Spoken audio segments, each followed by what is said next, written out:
The Triumph of Saint Michael over the Devil by Bartolomé Bermejo is a highly valuable panel painting, currently housed in the National Gallery, London. Bermejo was a master of Gothic art and a representative figure of the Spanish Renaissance. This painting was created in 1468, with dimensions of 179.7 by 81.9 centimeters. This painting has a profound background. Religiously, it is based on the plot of the battle between Saint Michael and the Devil in the Book of Revelation. Historically, Spain was in the Renaissance period at that time. Influenced by the painting styles of Italy and the Netherlands, Bermejo completed the creation by integrating various techniques. In the painting, Saint Michael is at the center, holding a sword and a shield. He is dressed in golden armor inlaid with jewels, his colorful wings are spread out, and his cloak flutters in the wind. The devil under his feet has a hideous appearance, composed of various animals. In the lower left corner, the client, Antonio Juan, is dressed in a faded robe, holding a long sword and a small book with penitential poems, showing his deep piety. In terms of artistic features, this work combines realism and exaggeration. The characters are depicted in detail, and at the same time, the clothing of Saint Michael is exaggerated to highlight his holiness. The use of colors is rich, with colors such as gold and red intertwined.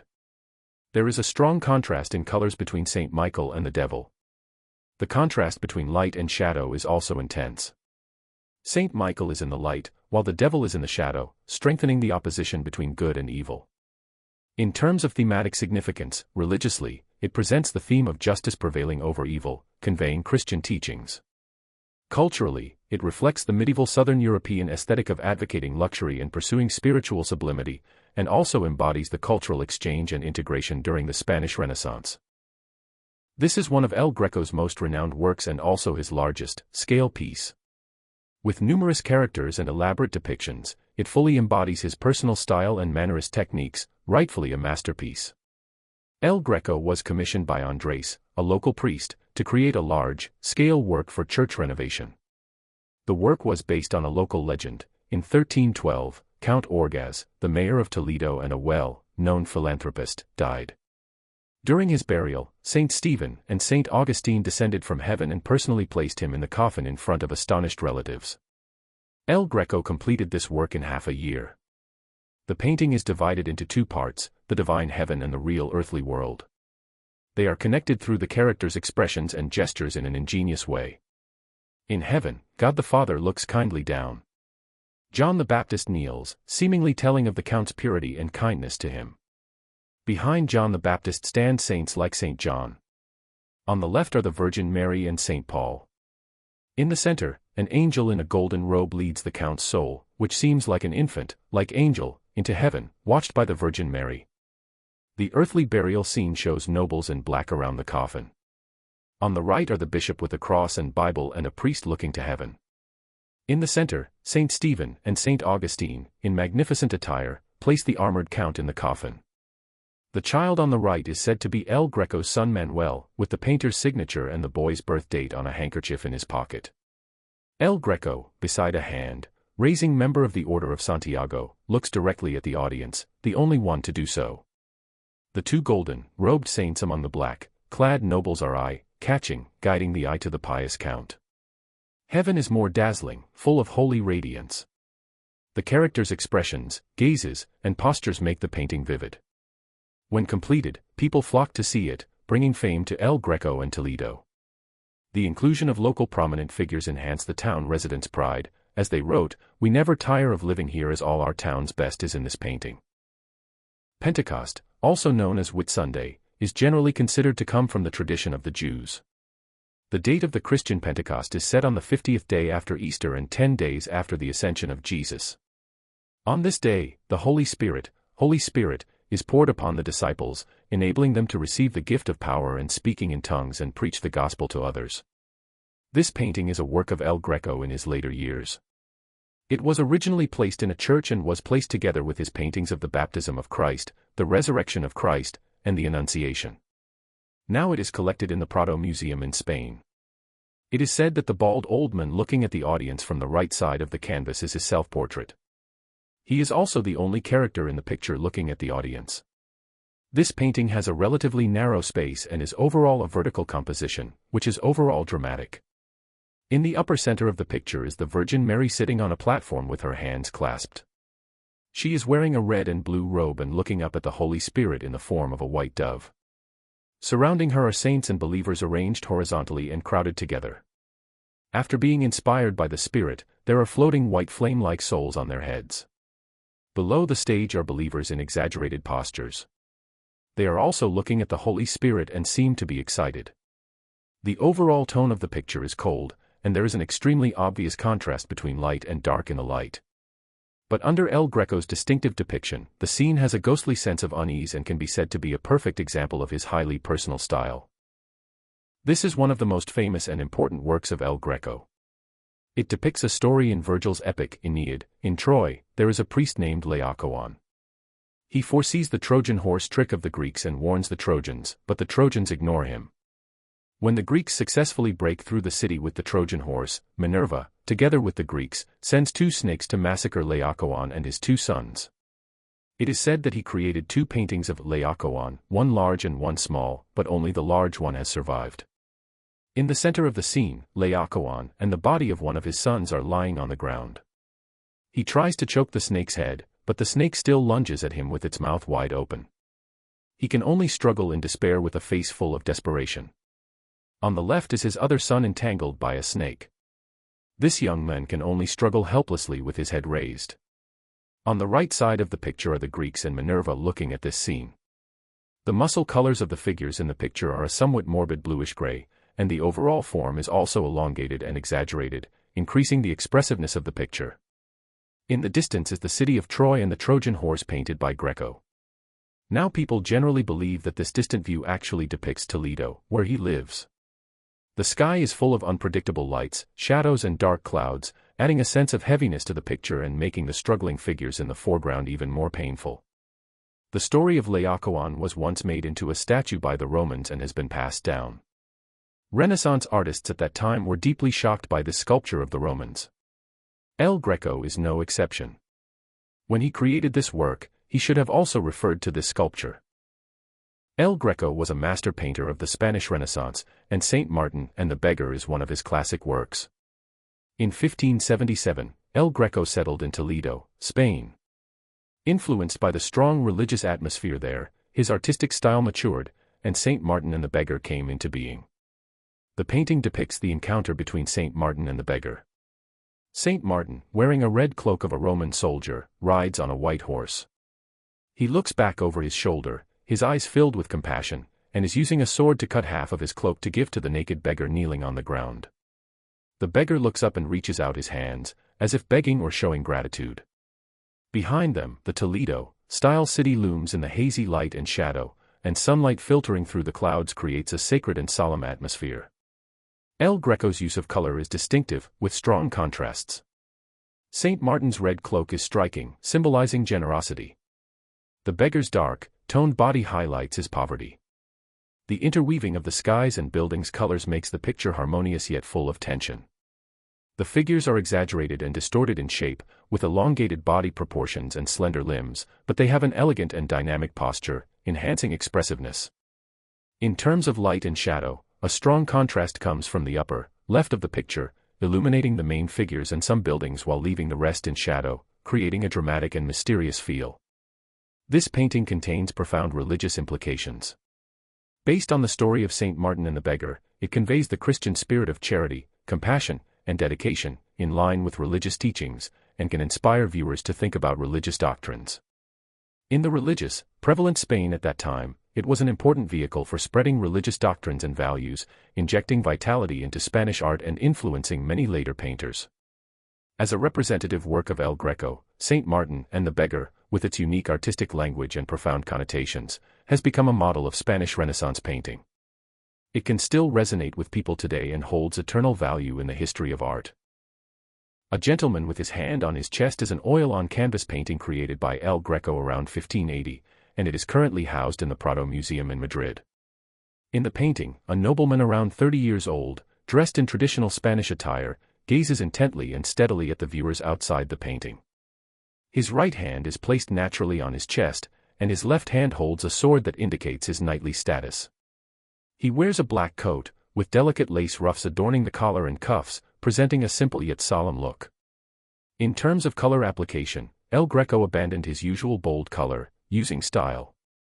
Instead, he opted for soft grays and dark tones, with only the white high collar and cuff ruffs serving as the demarcation of colors. This skillfully focuses the viewer's attention on the character's face and hands, thus setting off the nobleman's aristocratic temperament. In terms of composition, El Greco adopted a concise and powerful half-length portrait composition. Using a neutral dark background to highlight the main body, the character's face is presented in a frontal or three-quarter profile. The direct eye contact makes him stand out distinctly from the background. The nobleman's gesture of placing his hand on his chest is rich in meaning and has sparked numerous speculations. Some people believe that this gesture represents remorse or a vow. Some experts also speculate that the figure in the painting might be Juan de Silva y Ribera II, the Marquis of Montemayor, and his gesture of placing his hand on his chest could be an act of swearing allegiance to the Spanish royal family. This work has extremely high artistic value. It comprehensively reflects the characteristics of El Greco's portrait paintings, which emphasize the expression of the character's inner selves rather than mere physical appearance. At a time when Italian painters were still committed to realistic and perfect figure modeling and formal beauty, El Greco had already demonstrated his forward-looking approach in creating a dynamic atmosphere and unique artistic conception in this painting. As a classic work of the Spanish Renaissance, it is not only one of El Greco's representative works but also provides an important reference for later generations to study the social features, clothing culture, and aesthetic concepts of that time. The Nightwatch is an oil-on-canvas painting created in 1642 by the Dutch painter Rembrandt Harmens Zoon van Rijn. It is currently housed in the Rijksmuseum in Amsterdam, the Netherlands. This is a group portrait of 16 officers led by Captain Frau Baroque. Each of them paid Rembrandt 100 guilders to be included in the painting. In terms of composition, Rembrandt broke with convention, adopting a stage-like approach. He managed to include everyone in the picture while arranging them in a well-ordered and scattered manner. The strong contrast between light and dark, along with rich layers, endows the painting with a dramatic quality. Captain Benning Kirk, who is giving orders to his lieutenant, is at the center of the picture. Two diagonal lines converging towards the center enhance the sense of movement, highlighting the magnificent Baroque style. Most of the figures in the painting are bathed in a faint light, with their eyes and brows indistinguishable, and only parts of their faces visible. However, Captain Kirk, his lieutenant, and a little girl are fully illuminated by the light, standing out prominently. The captain is dressed in a black military uniform, with a red shawl, and a black top hat. The lieutenant wears a yellow military uniform and a yellow hat. The others either hold long guns, wave flags, or talk to each other, vividly depicting the tense atmosphere as the team sets out.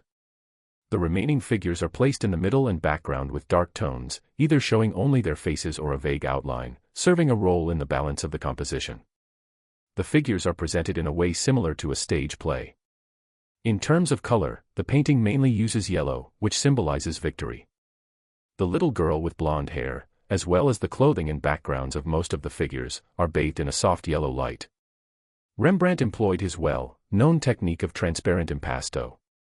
First, he used thick applied gray, white to create the overall sketch effect of the painting, and then applied layer upon layer of transparent oil paint, resulting in rich color variations.